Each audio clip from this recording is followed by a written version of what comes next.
Well, hello, and welcome back to the Chamber Vibes podcast. If this is your first time listening, welcome. Let me just give you a rundown of what's going on. So, I'm your host, Foster Garrett, Director of Marketing and Events for the Bedford Area Chamber of Commerce, which, if you don't know what a chamber is, we are a nonprofit membership organization that strives to help the Bedford area prosper by serving and collaborating with local businesses, organizations, and people. And every week, I get to interview a different chamber member to find out what they do and why they do it. And it's recorded right here in beautiful Bedford, Virginia, and broadcasting on Media Squatch Plus. I also want to thank our amazing sponsor, Gary Evans with Cornerstone Operations, for helping bring this podcast to you. Without the support of people like Gary, we really wouldn't be able to do things like this, and this podcast is an excellent way to get tuned into your community. I come in every week thinking that I know a little bit about what we're going to talk about, and I always learn so much more because there's always so much behind the organizations that are here, and they're really what make the Bedford area what it is. So I get to do all sorts of great fun things. I have more services, more contacts, and more connection to my community because of this podcast. So I hope that you enjoy this episode.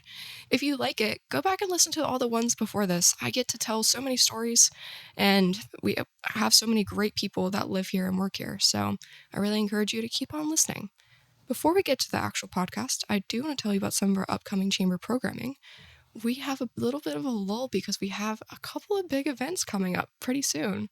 So our next one is our Fall Job Fair on August 22nd from 10:30 a.m. to 2 p.m. at Blue Ridge Community Church at New London.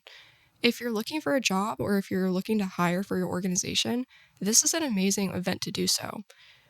We are still taking businesses on to hire at this event. So if you're interested, there's still time to sign up, and we're about to start promoting all of our businesses and the available positions they have and all the other great things that they offer at their company on our social media. So you'll get to see some of that soon. And if you register this week, you can make it in and we can start including you in that promotion as well. But if you're looking for a job, this is a great way to do so. It's so frustrating to put in online applications nowadays, and it saves time and energy for both you and the business to just come over, shake their hand, tell them who you are, give them your resume, and get to see if both of you might be a good fit for each other.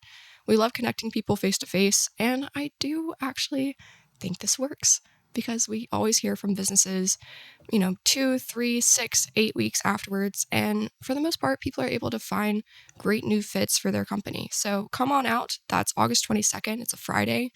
And we'll have all sorts of great things there in addition to the businesses that will be there. So I hope to see you there. We also have a really, really large event, our biggest event of the year, on September 25th. It's our annual gala. And we are over halfway through with our ticket sales. So I really encourage you to go and secure your spot if you want to be there. We are going to be at Cedar Oaks Farm again, which is one of the most beautiful places in Bedford. There's a gorgeous view of the peaks, and we always have a great time there. It's a night of celebration and community and connection and networking. And we are there not only to celebrate the chamber, but also to celebrate and honor all of the recipients of our Excellence in Business Awards. So our finalists are going through the selection process now. They are interviewing with us. We're going to make some great videos to tell who they are and what they do. And at the gala, we'll announce the winners of each category for the first time. So it'll be Small Business of the Year, Large Business, Employee of the Year, Boss of the Year, our Nonprofit Award, our Rising Star Award, and our Agricultural Award. There's a lot in there. So I'm really excited to see who our finalists are. I don't find out till that night, really. And it's a great night of just enjoyment. I can't talk it up enough. Even as the person planning it, I always have a great time there, which really speaks to not only the event, but also all of our guests and our volunteers and everybody that makes our chamber and our business community what it is. So I highly encourage you to go on our calendar of events on bedfordareachamber.com. We have those two big events on there, and also a lot of other things such as networking and workshops and our Christmas market and lots of other things on there. And I will drop our phone number at the very end of this podcast so that you can call us and ask us all sorts of questions about all the things that we do. But make sure to listen all the way through to do that. Without further ado, that's enough from me. Please allow me to introduce today's guests, Dr. Dan Swartz and Dr. Jeff Ponke with Forest Direct Primary Care. Welcome to the podcast. Thanks for having us, Foster. Thank you. Thank you guys for joining me today. I know, I feel like we did too much chatting before, and now I just want to ask you, tell us a little bit about yourselves and about your business and all the great things that you guys do. Dan? All right, I guess I'll go first. So I'm Dr. Dan Swartz. I'm a family medicine physician with about 20 years of experience. And about 5 years ago, I jumped into the world of direct primary care, which is a little bit like Netflix for medicine. Mm-hmm. So our patients, pay us a monthly membership fee. And for that fee, we see and do for them everything we can within the four walls of our clinic. Family medicine is a specialty that takes care of people from birth to death. And so there's a lot that we can do. And that really just helps people save money and get timely care for all sorts of medical issues. And a few years ago, bumped into Jeff through a mutual acquaintance. And he sort of shared with me a Canadian model that we've Americanized. And so he joined the practice. I'm sure about himself in a second. But essentially, our model is a little bit like a farmer's market. So both Jeff and I have separate practices underneath the banner of Forest Direct Primary Care. But we can walk around the corner and have conversations with each other. We help cover for each other. But there's a lot of autonomy and flexibility and freedom for each of us with that model. That is really cool. Yeah, it's very enjoyable. We have a lot of fun in the office as well. Kendra, Dan's wife, is always throwing parties or having other fun events that raise morale. And we have a blast, actually. Because doctor and party go together in a lot of people's minds. Yeah. I'd got to say, DPC has been a constant party for me. So I joined 2 years ago. So Jeff Ponke started family medicine in Canada. I practiced there for 20 years. But I'm a dual citizen. I have both American and Canadian. So my dad was born in Detroit. I went back and forth between the two countries for education, college in America, medical school in Canada. And then after 20 years, wanted to do something new. There was just, I guess, call it midlife crisis, call it wanting to see new horizons, call it saying, let's dust off the American passport and see what's going on south of the border. But in all seriousness, for me, I'm a man of prayer. And after praying and having a good friend actually who works at Liberty, the big university here in Lynchburg, said, hey, I think you should explore some of the options down in this area. So through mutual acquaintance, I talked with Dan, and basically I really began to have my eyes open to this whole fact that family medicine in America has an alternative, direct primary care, and it seemed like just a great fit.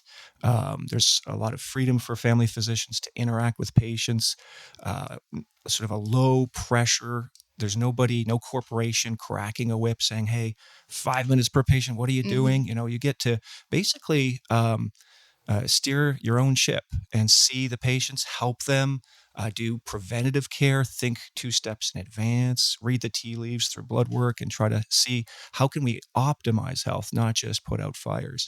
So DPC's got a lot of advantages, and I just hit on 2 or 3 of them there. But the model really makes a difference. It's just sort of like saying, hey, how we run a country makes a difference. Which policies we choose make a huge difference. And it's the same thing when you're talking about a medical practice. How you choose to run it enables interactions that wouldn't have otherwise taken place.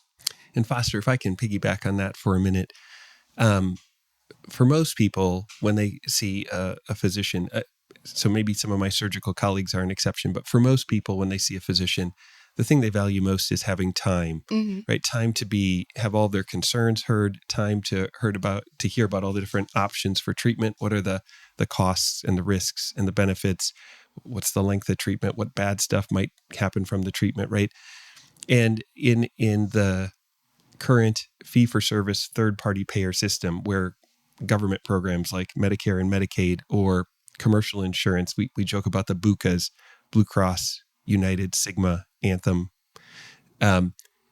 Those are successful when they see the most amount of people per time the door is open. And so time per patient becomes limited, and often patients are rushed. They can't ask all the questions they'd like. They don't have the time to think through all the options that they would like to hear about. And that actually becomes morally injuring for physicians, because we know and we do our job best when we have time with patients. And so I used the term moral injury. There's another term called burnout that a quick Google search will tell you is a real problem in not just family medicine, but medicine across the spectrum in the US. And part of the direct primary care movement was meant to help physicians really do their calling well. Of course, that has benefits on the patient side as well. And we're going to talk a little bit later, I think, about the benefits of direct primary care for employers. But I mean, the simple, if you have healthy patients that can easily access their physician, you're going to have healthier employees that are going to be more productive and at work more often. Yeah, I think everything you said really resonates not only with me, but with everybody with the current state of family medicine and healthcare. Because access and time are the two big things for me personally. Because whenever I go to my doctor's office, I have to take a list with me of all the things I want to talk about so that I make sure that I don't forget them, because my time is so limited there. And the conversations that I have, I typically see a different person every time, which is very frustrating when you're dealing with an ongoing issue.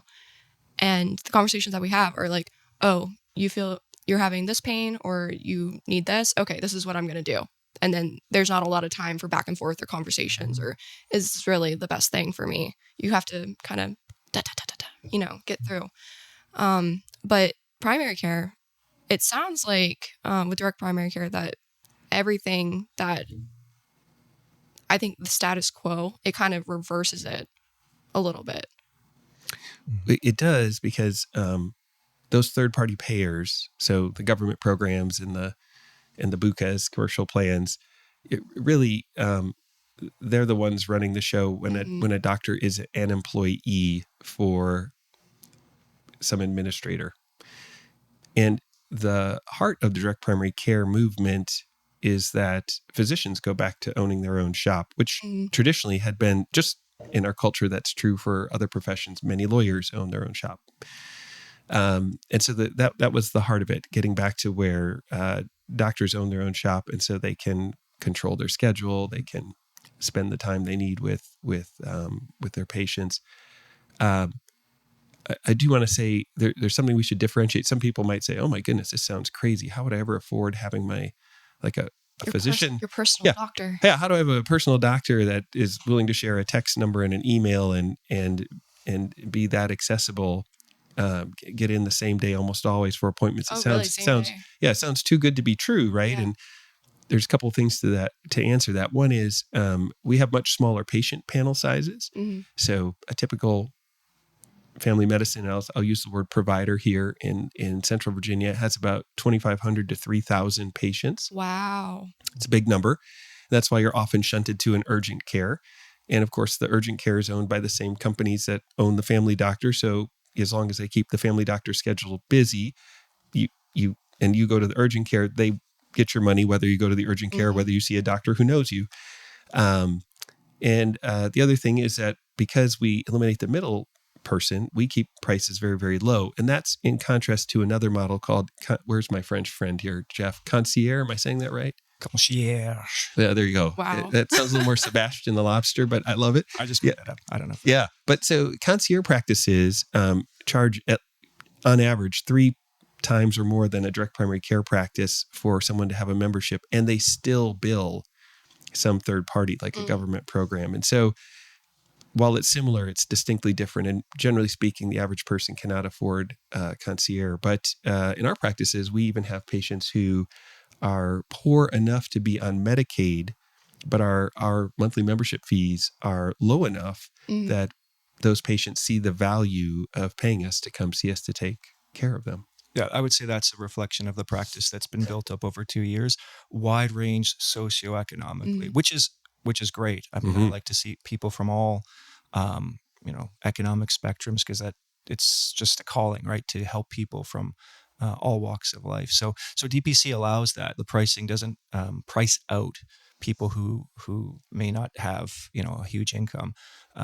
So yeah, it's similar to the price that you'd pay for like a YMCA membership for a family. Mhm. That is really cool. So, is it an out-of-pocket membership? Do you bill insurance? So we don't bill insurance. So Okay. that's one of the distinctions of direct primary care. So it creates a direct relationship. Now that patient can use a health savings account, an Okay. HSA. They can, and that's actually a new development. There was a gray area for a long time. Can an HSA be used? So that's the closest thing to a quote unquote insurance, like a pile of money that might be stored up that a patient would have access to. But otherwise, it's similar to a membership with Netflix or YMCA. You would just pay for it out of pocket, Or like a chamber membership. or like a chamber Or membership. like a chamber membership, right? Yeah. I could see if my insurance will pay for my membership. You know, I think I'll just pay. Foster, one of the questions we often get from patients who call the clinic and they're inquiring about joining the clinic, often their first question would be like, do we take such and such insurance or such and such government program? And we explain why we don't. And at first that seems confusing, but it turns out for most Americans, many of us have a high deductible insurance plan. And so the cost of your care, you're on the hook for the first 1,000, 3,000, 5,000, 10,000, depends on the size of individual versus family and what exact plan you have. And so if you went to the local doctor's office and had a visit, you have no idea what that price, especially say January 1st, New Year, you have no idea what the cost of that visit is, right? A month later, you get a bill for it. And let's say you had some blood work, a simple test, a complete blood count. That locally, some of the big places charge about $110 to $125 for that test. You would be on the hook for all of that because you're responsible for first dollar. So in our world, patients know exactly how much they're paying per month. They can see us as much as they want, and that price is much less than one visit at a typical family medicine office. And we do something called pass-through billing when it comes to stuff that's outside of our four walls that we have control over. So a complete blood count for us costs about $5. Wow. Right? Dramatically different. And so, and we have patients who have insurance and they might say, well, can I run my labs through the insurance? And we say, of course you can. But the truth is, I can't tell you how much that lab's going to cost you. So I can tell you what the lab negotiated cash price is. And so if you give us a 5-spot today, when the lab bill comes, the invoice with that $5 charge next month, we just take the $5 you gave us and we give it to the lab. Everyone's happy, low cost. If we give your insurance information to the lab and say, hey, bill the insurance for the blood count, you might be having a $110, $125 bill show up on your door. And it only happens once or twice to folks before they're like, so that's how that works. Yeah. And most people, I mean, there's all kinds of people with chronic medical conditions that need regular lab work, and they see one of our specialty colleagues in one of the local places. And the savings from lab work alone often justifies their membership with the practice. It just makes sense. Yeah, there's a whole world outside the insurance world. If you step back and you kind of find, for example, LabCorp gives us a great deal. Yeah, I like to say that this is, could be a cost saving for someone, for example, with diabetes. Maybe they need blood work every 3 months, a hemoglobin A1C, a metabolic panel, not to get too technical, but, just regular things to see how am I doing? How's my diabetes? Every 3 months, that adds up. If you're having to pay the insurance rate for that lab and you don't have, and your deductible has not been met, you're on the hook for all of that money. That money comes out of your pocket. And, but at a DPC like ours, it's going to cost you probably, I think it's $10 for an A1C and $5 for a CMP, and you're on your way. It's about that total, right? Right. That is really cool. I love that you guys have great partnerships with other organizations that are maybe offering skills or things outside of your wheelhouse, especially. Because I think that it's really cool that you guys can do everything that you can for your patients through yourself and not referring them of, oh, okay, we're going to send you here or whatever, with like, I guess, I don't know if I should say typical healthcare or the norm. Well, actually, if I can piggyback on that for a second, Foster, that's back to the time issue. I've been well trained. If I have time and I can perform a workup that's at a reasonable cost that's acceptable to you, we can get to the heart of many issues and get it fixed pretty quickly. But if I'm strapped because I'm on a hamster wheel and have a bunch of people waiting in a waiting room, there's a perverse incentive for me to refer to a specialist because I'm just trying not to drown, right? I have my kid's soccer game to get to at night. I have an anniversary dinner with my wife.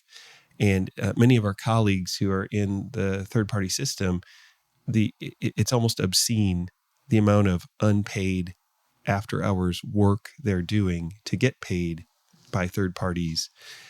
And so that perverse incentive causes people to push people to other places.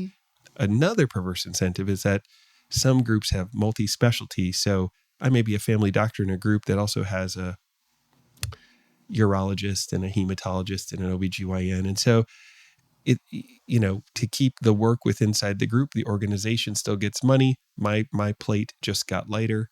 There you go. So the direct primary care model highly incents myself as a physician to provide the best service I can for my patient, to keep them from having to go to someone else.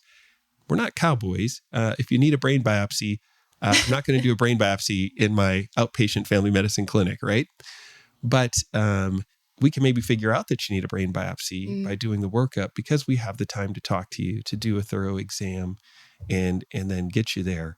And we also have the bandwidth so that when something like that comes up that's really bad, we can hop on the phone and talk to a colleague directly and be like, no, this is really serious. My patient needs to go to the front of the line.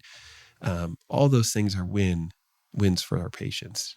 And they're wins for us too. It's a satisfying way to practice medicine. You feel like you're on your game and you're using the skills that you have. And you also feel like a lot of times I feel like I'm saving the patient time and money because the workup can happen here today, not 5 weeks from now, and not at a very expensive, other place where labs are drawn. But yeah, we know where our limits are. We know when we need to refer. So there's some excellent specialists around, and we're happy to work with them. And their insurance can kick in to pay for those, right? So we're not anti-insurance. The insurance should be there for when big things happen, right? Like if you get your oil changed in your car, you don't say, hey, I'm going to use my insurance for this, right? But if you have a major car crash, you're going to activate your insurance. So that's the same way, for primary care. Insurance shouldn't necessarily be something that needs to be activated on a day-to-day basis for health maintenance and for basic workups. But yeah, when you wake up from a coma after 2 weeks in the intensive care, hopefully you have some way to pay for that $100,000 bill, right? So that's insurance, right? Yes. So that's the way I look at it anyhow, to try to rethink of why we have the model that we have, direct primary care. Why are we doing what we're doing in this model? Because it avoids a lot of the headaches and I think uses insurance properly. I was going to piggyback back to the idea of the value for patients. And so the other thing that Jeff and I have been doing is, as we've left the fee-for-service system, you do start to bump into other people who have also done the same thing. And so we have colleagues locally in physical therapy, some of them even in very particular specialties of physical therapy, and in occupational therapy and in audiology, who are similarly disenfranchised with the fee-for-service system because they didn't get to spend the time they needed with their patients. And they took their ball and said, I'm just going to start my own business as well. And so it's great to find these people so that we can refer patients to them. Some of them don't have a membership model, but they have a very reasonable cash/card-based price per interaction. And they're thrilled to find out that we exist because they love that they can actually pick up the phone and talk to a physician and be like, hey, I have this concern. I'm seeing your patient, which never happens in the fee-for-service there's system. a lot of red tape. Yep. And I also want to, you mentioned you've experienced where sometimes you go to a provider's office and you never see the same person. And that is, especially in primary care specialties. So family medicine is sort of the birth to death primary care specialty. Pediatrics is birth to 18 to 21. Mm-hmm. Internal medicine is adults. And so there's actually a med ped specialty, which is similar to family medicine, but has some technical differences that we won't bother you with today. But so all these different groups of primary care doctors are want to care for their patients. And one of the things we value is relationship. I'm a much better family doctor when I know you. Mm-hmm.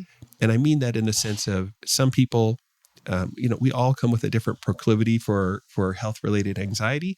And so some people, every little thing they feel in their body, they're worried they have cancer. Mm-hmm. Other people, they have a volleyball sticking out of the side of their head and you're like, that probably was a problem when that was a ping pong ball. You should have seen me them. Right. And so everywhere in between. And so when we get calls from patients and we know the patients, it really helps us direct, hey, that can wait till tomorrow morning. That needs to go to the emergency room. Why don't you come today? But I can't do that if I don't know you. Yeah. And even if I'm at a group where, there's electronic record. And so, let's say Foster comes in and there's a new primary care person, they still have to take time to review a record to actually learn about, why were you here the last time? And, it's not better. And, what was done. And that takes time that they just don't have in that system. And so we see often that expense goes up because tests get repeated, people get referred out, people are told, well, try this other little thing and come back if it's no better. It's just not the most efficient way. And on the patient side, there's frustration because I just told this whole story last time and I got to tell the whole story again. That's hard. Yeah.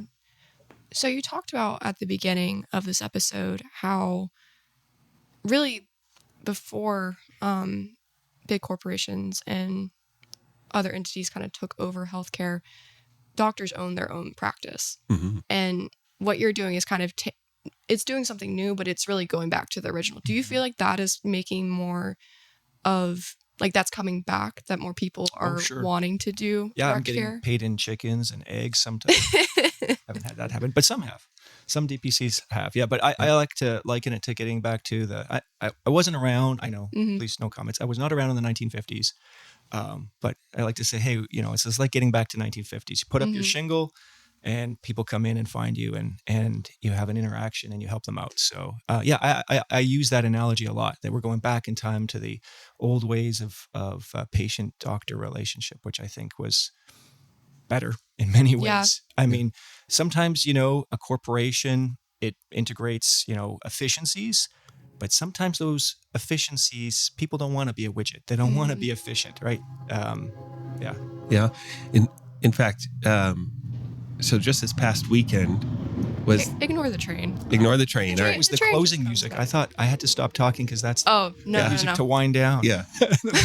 That's a train going by. Train. No, it's just the train. We're right next to the train tracks. Yeah. You won't even hear it in the final mix. That's awesome. It's like ambiance. It is.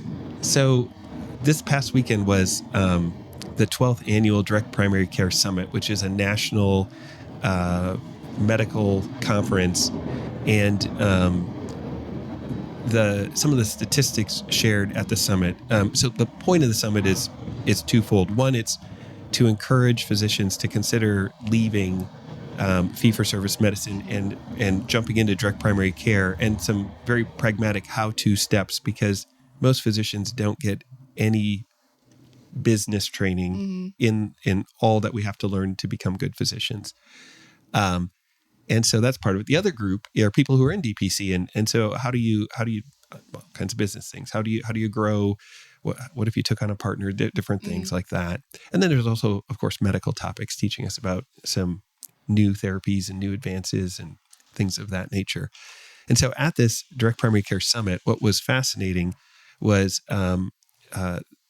the largest group of MD physicians in the country, the American Academy of Family Physicians. They were one of the sponsors, and they shared that when they most recently polled their membership, 9% of AAFP members, so almost 1 in 10, are doing direct primary care. Wow. Now, if you would have just rewound the clock 5 years ago, that number would have been 1 to 3%, maybe something in that range.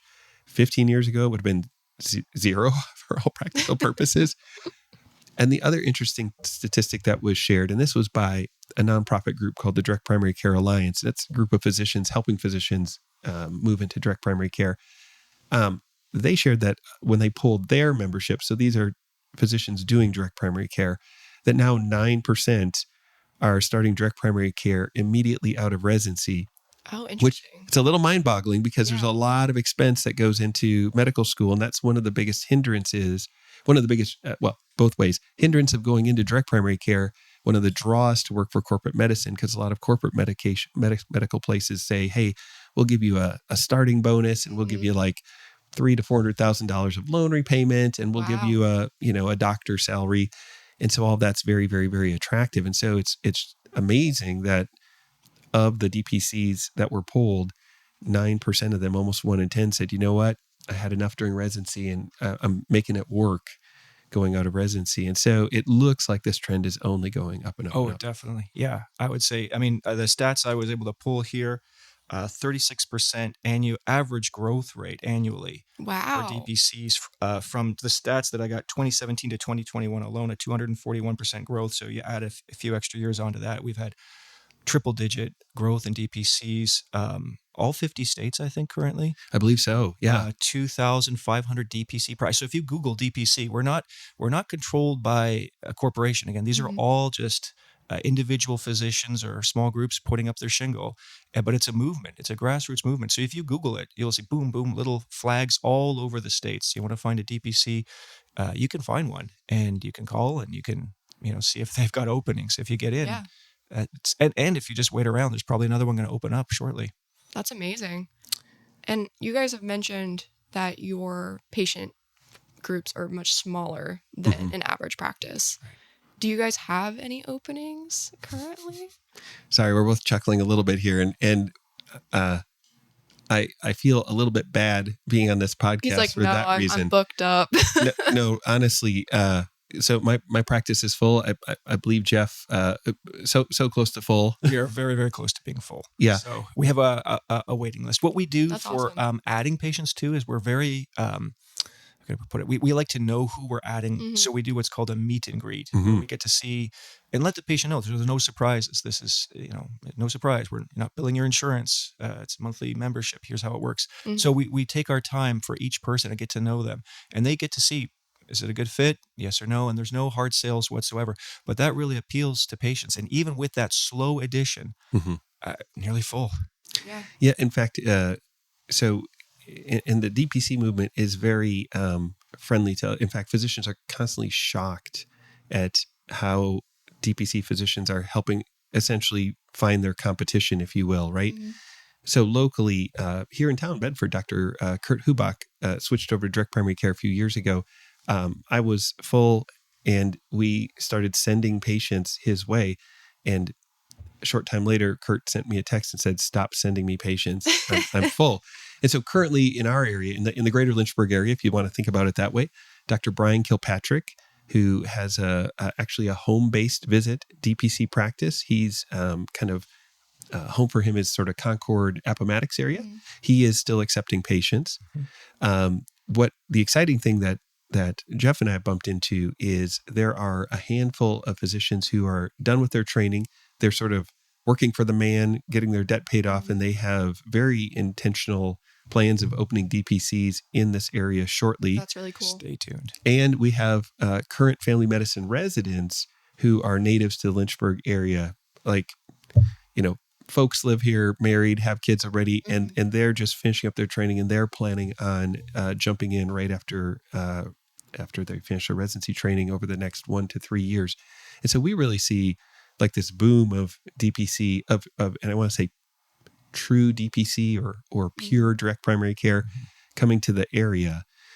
And I contrast that because one of the reasons we really wanted to chat with you today, Foster, is there have been some legislative changes that have been favorable to direct primary care. One of the unintended consequences of that sort of a favorable change is that there are smart business minds that still sort of see physicians and patients as widgets. And so they would like to capitalize on that. I'm not saying that's necessarily good or bad, but that's going to be a different patient experience than a true DPC. There's already some local organizations that are like that. And if I were to describe that sort of an organization for you in broad stripes, and for your listeners, and especially business owners, because this is a chamber podcast, in a true or pure DPC, the top guy at the pyramid, at the top of the org chart, is the physician, and may have some employees that work for us. In a what we affectionately call a DINO, direct primary care in name only, is what that acronym stands for.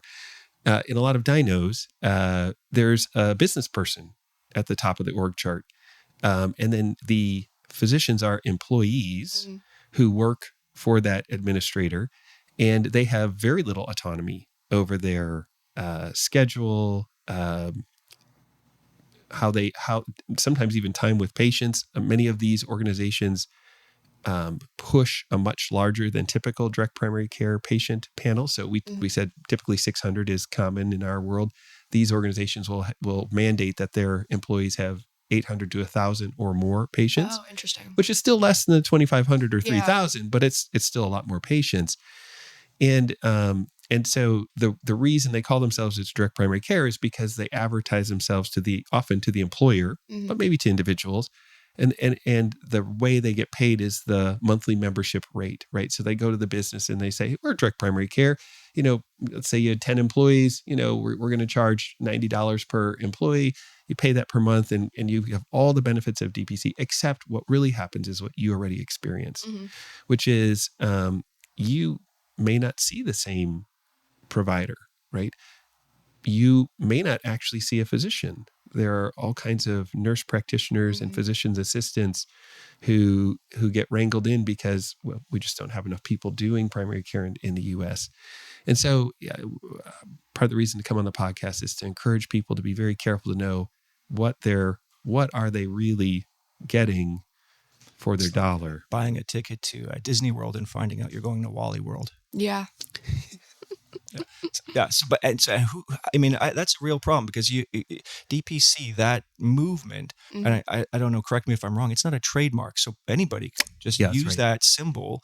I think we should trademark it personally, but anybody can use that symbol. There's no vetting organization to say, you are a true DPC. You've got, the proper heart, the model. You're not overtaxing. Your doctor's not, the doctor's decided himself or herself not to be overtaxed.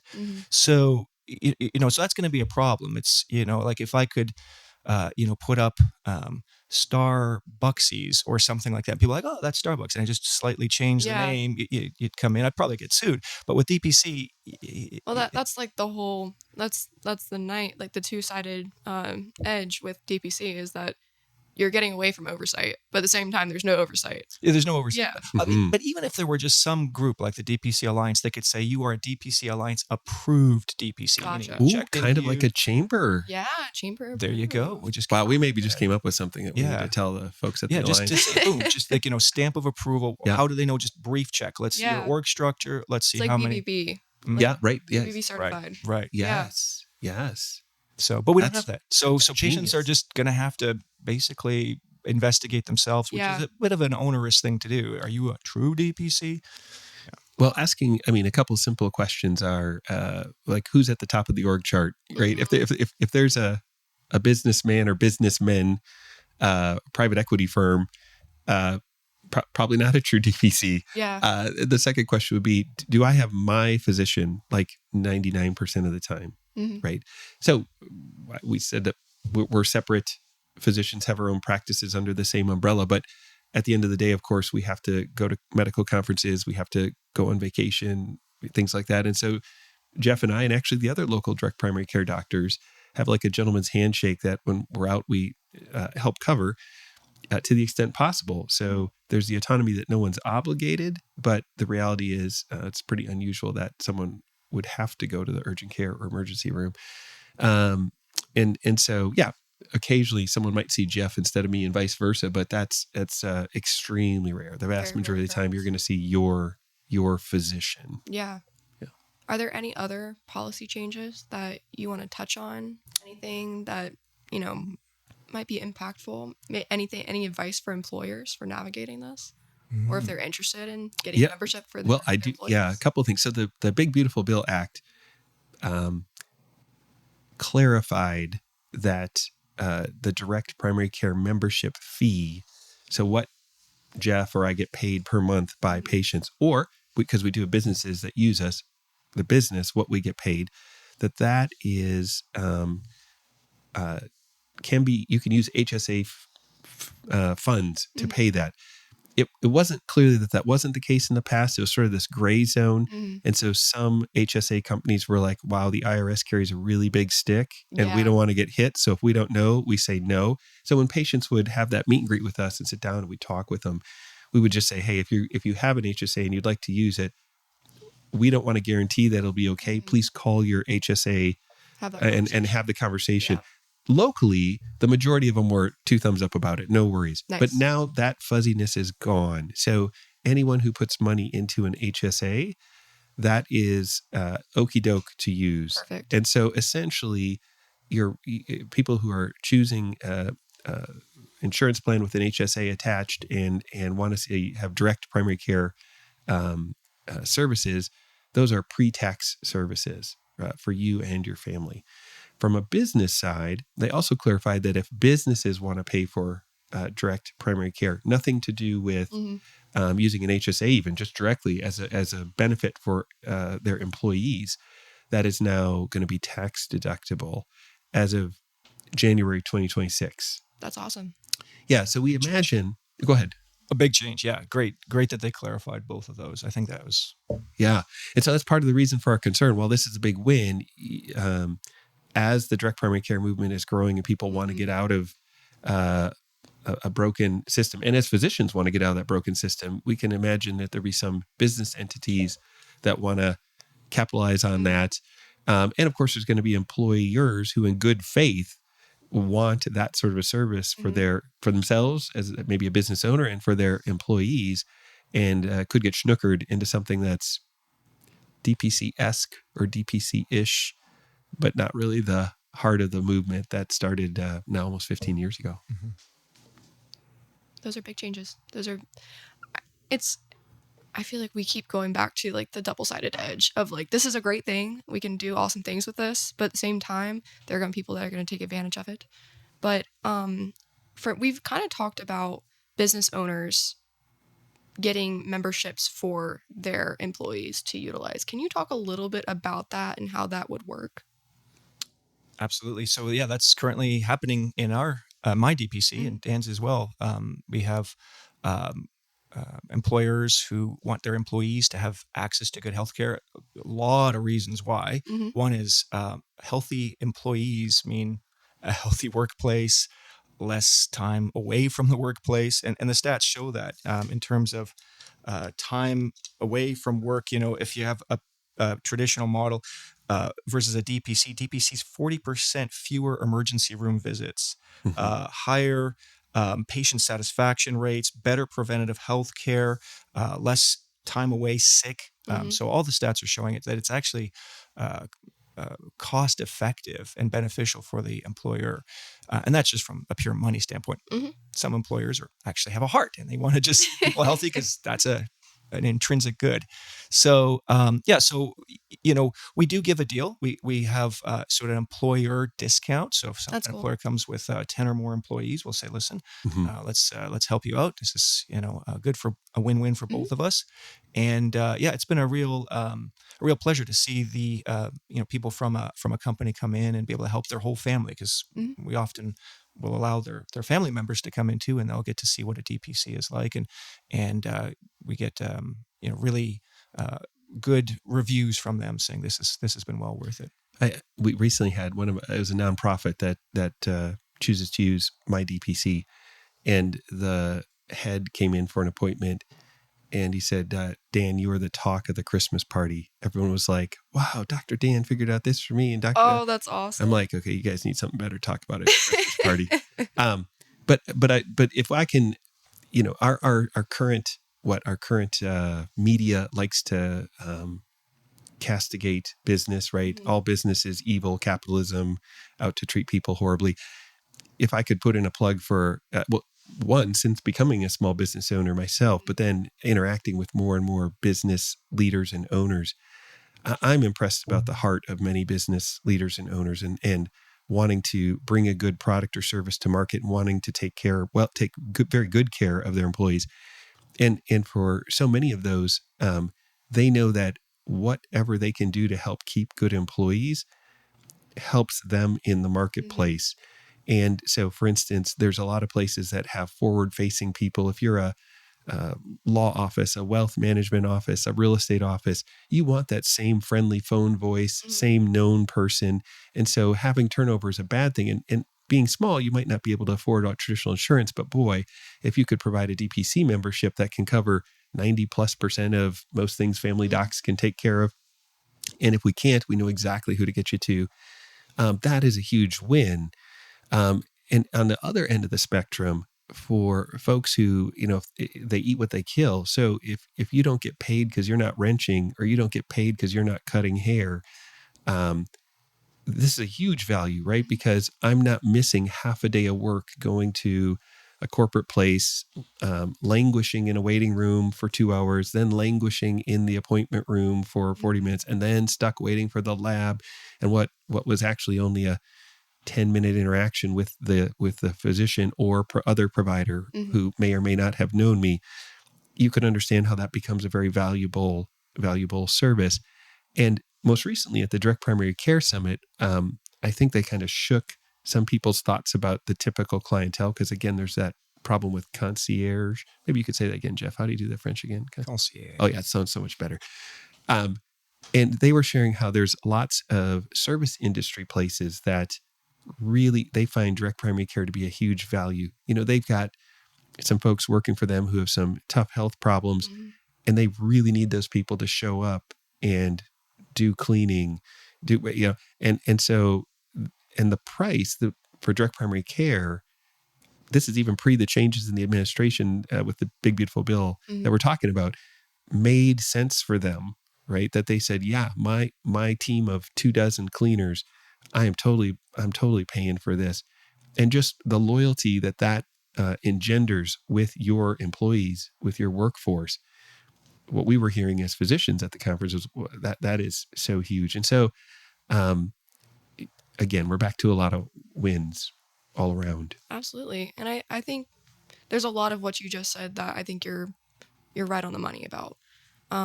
Going back to our business community and how the media, not only the media, but just how we talk about business is very different from the reality of working with business people and leaders.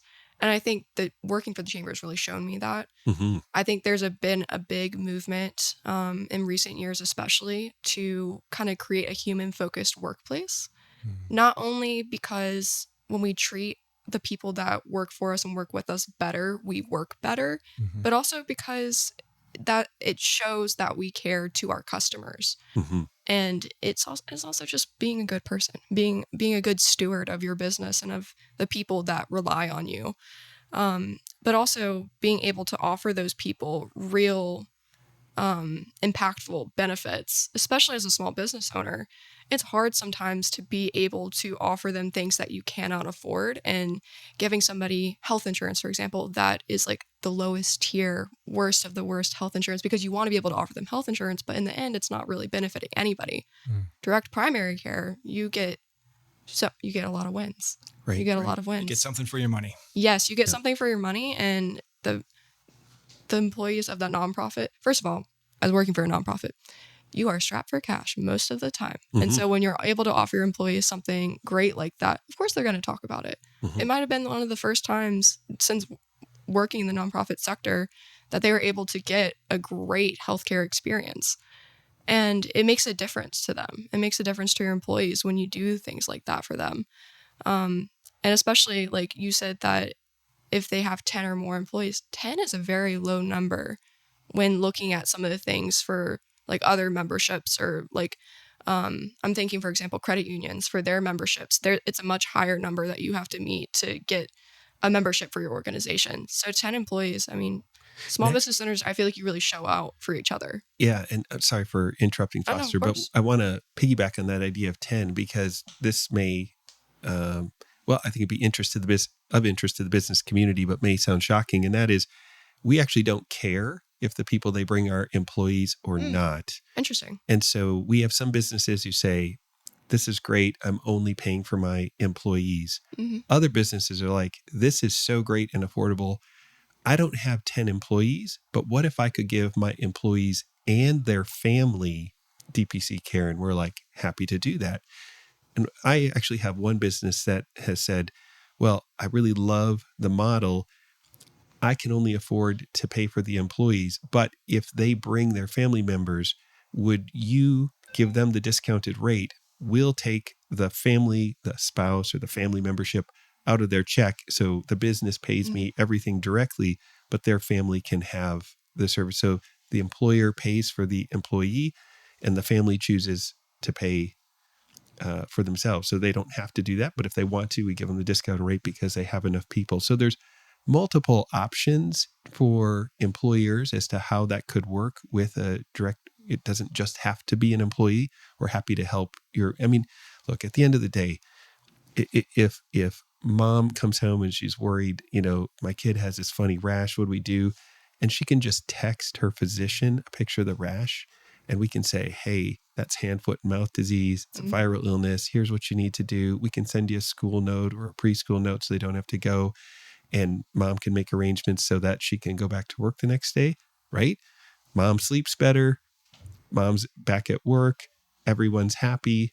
I'm happy I got to help someone and save them a worthless trip to the emergency room or urgent care to figure out what this rash is, right? Employer's happy. So it's a lot of wins. Additionally, we talked about this small tidal wave of DPC docs that we know are coming to the community.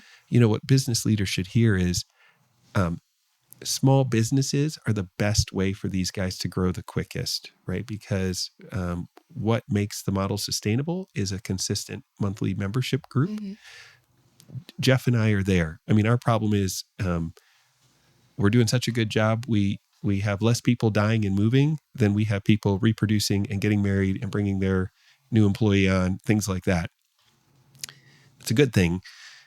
So as these new docs are coming in, they really would be very interested in meeting with different small businesses and sharing what they can do. It's probably important to point out that for most of these guys, they are going to be interested in a small business. Really, really big businesses become high risk, high reward, right? So if I'm a DPC physician and you have a business that has 600 patients, a typical DPC panel, on one hand, I'm like, wow, that's great. I'm covered for the year. Until next year, you decide to go with someone else. And then I'm like, whoa, I have no patience. And so just like any other smart business person, there's a little bit of diversifying that is recommended within the DPC community when it comes to businesses.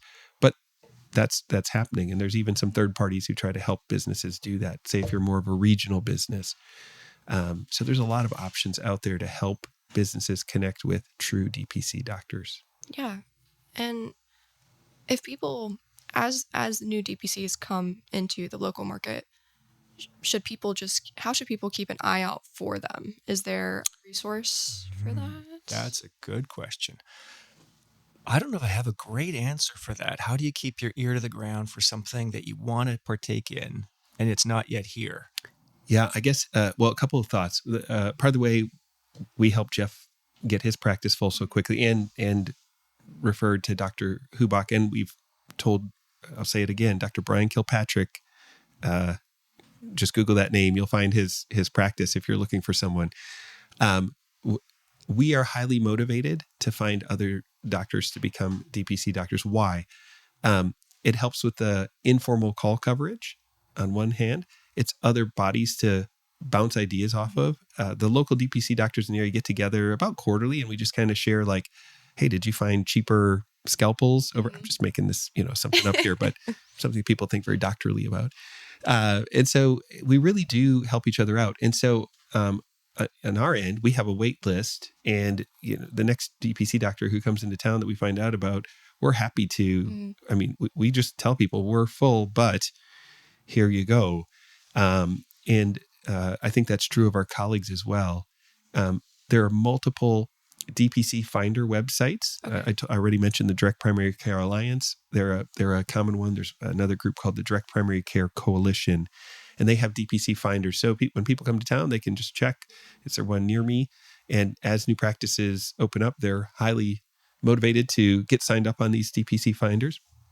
Lynchburg has Hello Lynchburg. I'm not sure if Bedford has an equivalent, but most DPC practices are encouraged to join their local chamber and let people know, and the local welcome wagon, right? So that when people move to town, reach out to realtors, let them know you're there. So there's a lot of sort of marketing strategies that DPC doctors are getting educated about. Social media, of course, when they come to an area, using apps like Facebook and Nextdoor and things like that.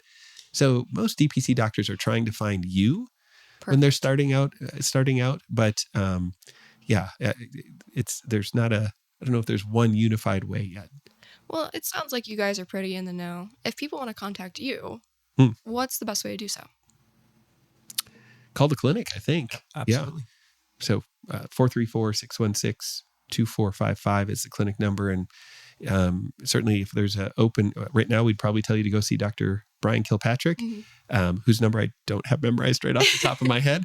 But we have a waiting list. And we just tell people, we're happy to put your name on the list. And we'll let you know if. And I think to your point, when new doctors arrive who are doing the DPC model, our staff would be happy to point out to say, okay, more local than Appomattox, we have this doctor ready to go. Yep. So perfect. It's not a bad idea to give us a call and see what's going on. Website, of course, is huge. Most of the patients that joined our practice just were searching Google and kept coming back up to DPCs and then learned about them and then saw our website and that I was still taking at the time. That's awesome. Yeah. Well, thank you both so much for joining me today. I think this whole conversation has not only taught me a lot about direct primary care, but also I think it speaks a lot to you guys as people and businessmen that you're not here to make any money. You're not here to take clients. You just wanted to share the good word, make people more aware, make them more knowledgeable of the options for their healthcare. So thank you so much for joining me. Thank you, Foster. Really appreciate the opportunity. Of course. Is there anything else that you want to share? Any final words? No, I think we talked it all. I would say that if there's any physicians listening, a bad day in direct primary care is better than a good day in the fee-for-service system. Well said. Yeah. So for those physicians at the Direct Primary Care Summit, which is come and gone, there's two groups of doctors that we see there. There's doctors who sometimes literally considering suicide. They're so burnt out, so injured. I'm not overstating that. And there's doctors who are just, they're like us. They're pumped up. They love what they do. They love the opportunity to help people. They've enjoyed a whole new level of freedom and meaning in getting back to relational medicine instead of transactional medicine, where people are people, not widgets. And so it's fun to see that transformation. And so if you're feeling burnt out, one, seek help, and two, know that there's a good group of docs who want to help you do things differently. That's awesome. Perfect final words. Thank you guys so much for joining me today. Thanks, Foster. Again. All right. Well, if you want to learn more about us at the Chamber, you can call us at 540-586-9401, or you can visit our website, bedfordareachamber.com, for information about our mission and the perks of becoming a member. But also on our website is a full directory of our membership, which is helpful for finding all sorts of amazing things in the region, including Forest Direct Primary Care. But that's all for today. Thanks so much for listening, and keep an ear out for the next Chamber Vibes episode.